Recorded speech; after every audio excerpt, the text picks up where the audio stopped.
ओम श्रीमद् वाल्मीकि रामायणे अरण्यकांडे दशमः सर्गः। श्री राम का ऋषियों की रक्षा के लिए राक्षसों के वध के निमित्त की हुई प्रतिज्ञा के पालन पर दृढ़ रहने का विचार प्रकट करना।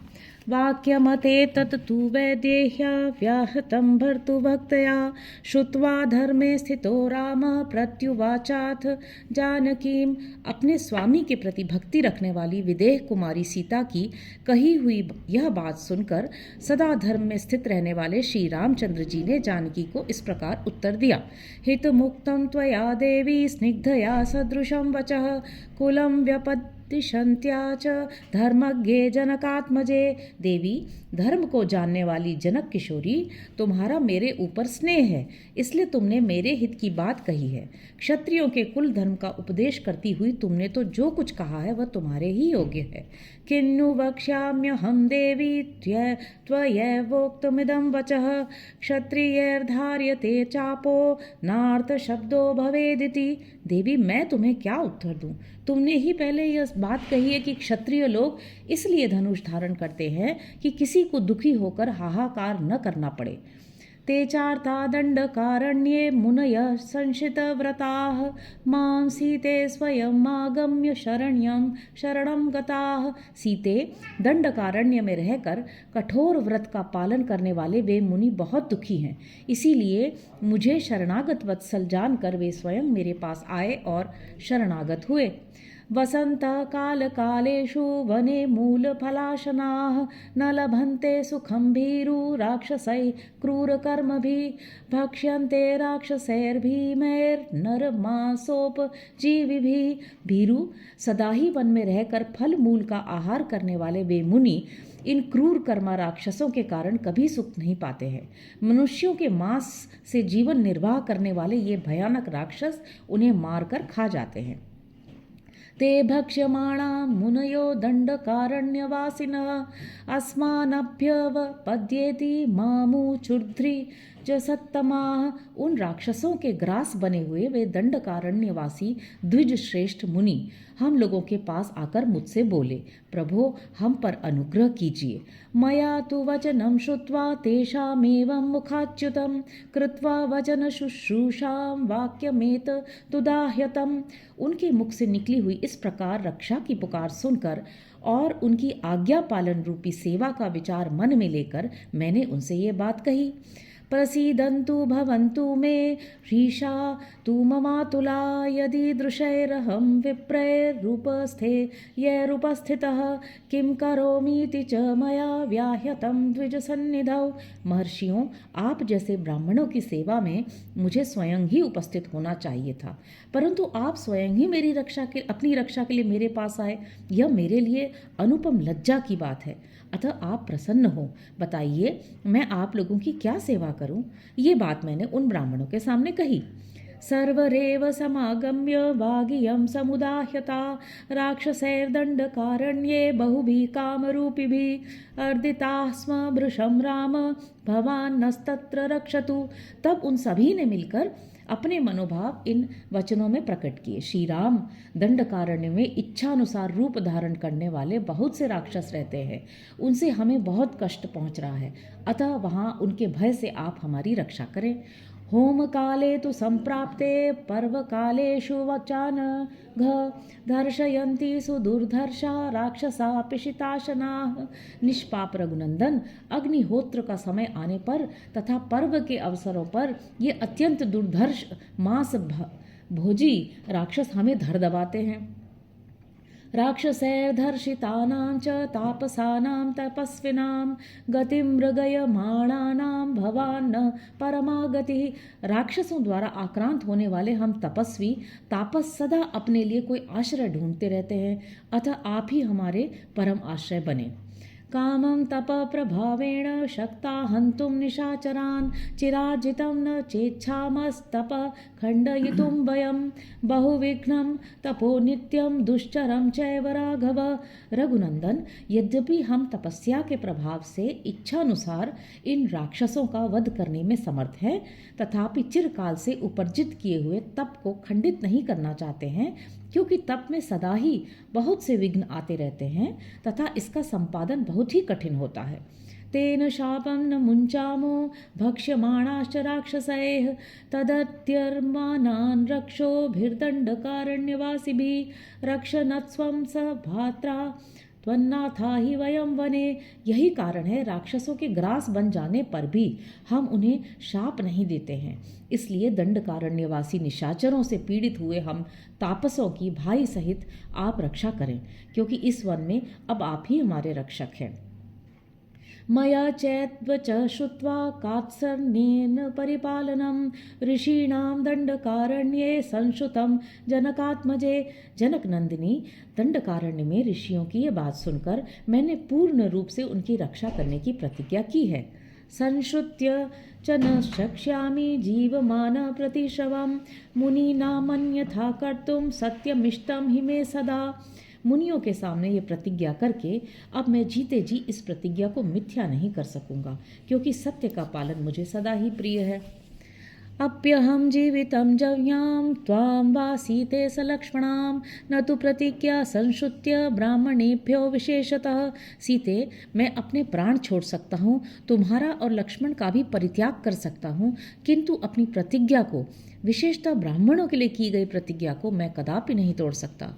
तदवश्यं मया कार्यं ऋषीणां परिपालनम् अनुक्तेनापि वैदेही प्रतिज्ञाय कथं पुनः। इसलिए ऋषियों की रक्षा करना मेरे लिए आवश्यक कर्तव्य है। विदेह नंदिनी, ऋषियों के बिना कहे ही उनकी मुझे रक्षा करनी चाहिए थी। फिर जब उन्होंने स्वयं कहा और मैंने प्रतिज्ञा भी कर ली, तब अब उनकी रक्षा से कैसे मुंह मोड़ सकता हूँ। मम स्नेहाच सौहार्दादिदमुक्तं त्वया वचः परितुष्टोऽस्म्यहं सीते न ह्यानिष्टोऽनुशास्यते। सीते, तुमने स्नेह और सौहार्दवश जो मुझसे ये बातें कही हैं, इससे मैं बहुत संतुष्ट हूँ, क्योंकि जो अपना प्रिय न हो उसे कोई हितकर उपदेश नहीं देता। सदृशं चानुरूपं च कुलस्य तव शोभने सधर्मचारिणीमेव त्वं प्राणेभ्योऽपि गरीयसे। शोभने, तुम्हारा ये कथन तुम्हारे योग्य तो है ही, तुम्हारे कुल के भी सर्वथा अनुरूप है। तुम मेरी सहधर्मिणी हो और मुझे प्राणों से भी बढ़कर प्रिय हो। इत्येव मुक्त्वा वचनं महात्मा सीतां प्रियां मैथिलराजपुत्रीं रामो धनुष्मान सह लक्ष्मणेन जगाम रम्याणि तपोवनानि। महात्मा श्री रामचंद्र जी अपनी प्रिया मिथिलेश कुमारी सीता से ऐसा वचन कहकर हाथ में धनुष ले लक्ष्मण के साथ रमणीय तपोवनों में विचरण करने लगे। इत्यार्षे श्रीमद् रामायणे वाल्मीकि आदि काव्ये अरण्य कांडे 10वां सर्ग।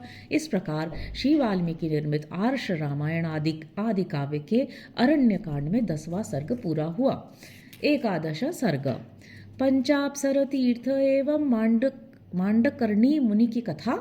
विभिन्न आश्रमों में घूमकर श्री राम आदि का सुतीक्ष्ण के आश्रम में जाना, वहां कुछ काल तक रहकर उनकी आज्ञा से अगस्त्य के भाई और अगस्त्य के आश्रम पर जाना तथा अगस्त्य के प्रभाव का वर्णन।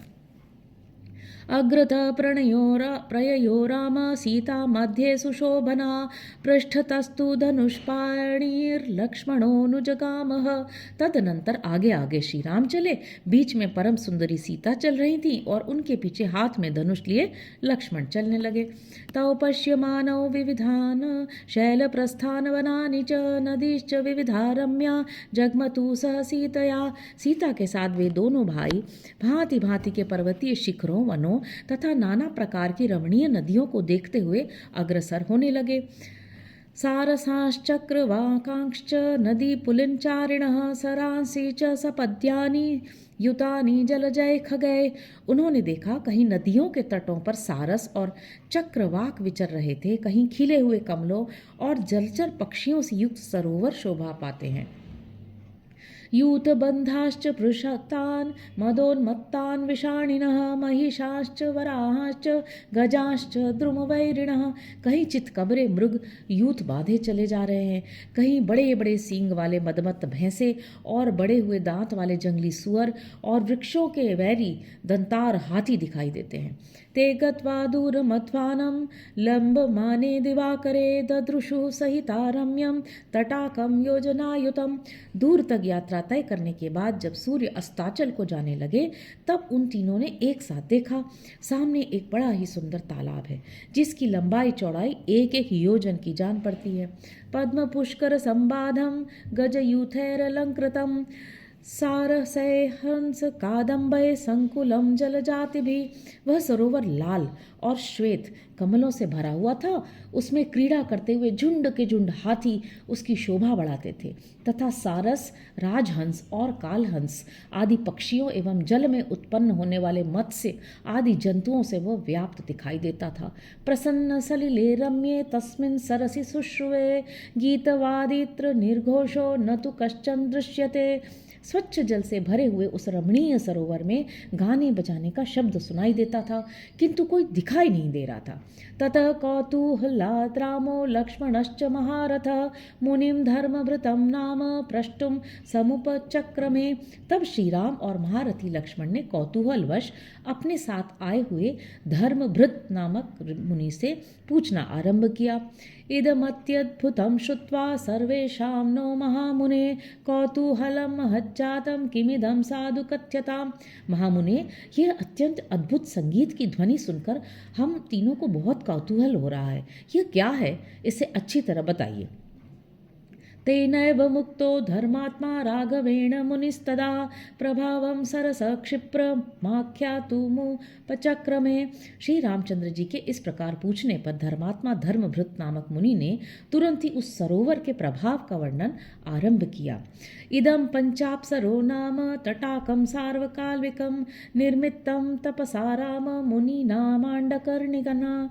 श्री राम, ये पंचाप्सर नामक सरोवर है जो सर्वदा अगाध जल से भरा रहता है। मांडकर्णी नामक मुनि ने अपने तप के द्वारा इसका निर्माण किया था। सहिते पे तपस्तीव्रम मांडकर्णी महामुनि 10 वर्ष सहस्राणि वायुभक्षो जलाशय। महामुनि मांडकर्णी ने एक जलाशय में रहकर केवल वायु का आहार करते हुए 10 सहस्त्र वर्षों तक तीव्र तपस्या की थी।